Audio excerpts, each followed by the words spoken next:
Salutare dragi prieteni și bine ați venit pe canalul Viderio. În acest videoclip vă voi prezenta turul studioului nostru de pe Bulevardul Ghencea 79 București.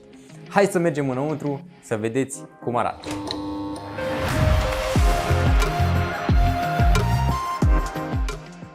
Odată intrați în studio, ne întâmpină două birouri unde putem să facem coworking, putem să venim cu laptopurile sau să folosim stația de editare de aici, o imprimantă unde mai printăm contracte, facturi și chestii de genul ăsta administrative.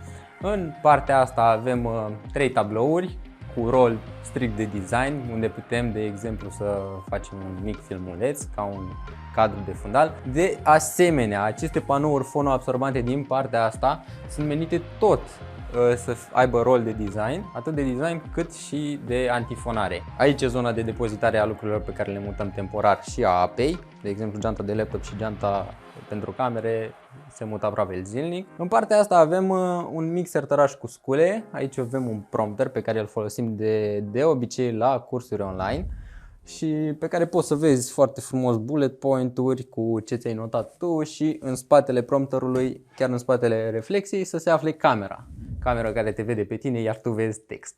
Asta e fantastic la el și am primit feedback-uri pozitive pe micuțul ăsta. Avem mai multe planticele și în partea asta am ținut să eliberăm destul de mult pentru că în partea cealaltă avem și mai multe decorațiuni. Și aici este zona de podcast cu două microfoane de studio.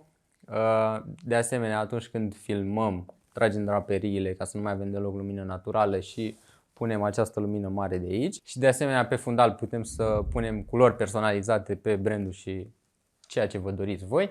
Iar aici, în locul acestui globuleț din lemn, putem să punem produse sau pliante sau chestii promoționale care să vă promoveze în timpul podcastului. De asemenea, filmăm cu 3 camere din 3 unghiuri diferite, facem materialul 4K pentru YouTube și randăm partea audio separată de partea video ca să poată fi urcate pe platformele de podcasting. Mergem mai departe, în partea asta avem câteva lumini care sunt cu acumulatori, sunt colorate și pot să fie mutate de colo-colo oricum ne dorim noi. Și mai avem lumina asta mare de aici care e lumina noastră principală. Și să trecem și la ultimul colț al micuțului nostru studio, unde putem observa că am mers pe destul de multe decorațiuni care au verde.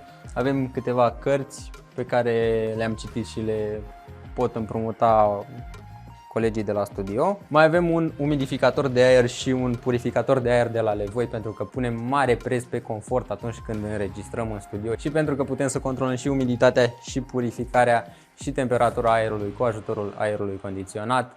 Avem un mediu propice pentru a fi creativi. Cam acesta este micul nostru studio de pe Bulevardul Ghencea 79 București. Dacă în viitor îți dorești să faci o producție video de curs online, podcast sau prezentare de business, te putem ajuta cu mare plăcere. De asemenea, te încurajez să dai un like și să te abonezi la canalul nostru, pentru că vom reveni cu multe alte clipuri care să-ți aducă valoare și care să te inspire. Numele meu este Sebastian, îți mulțumesc că m-ai urmărit până aici și până data viitoare îți urez o zi minunată.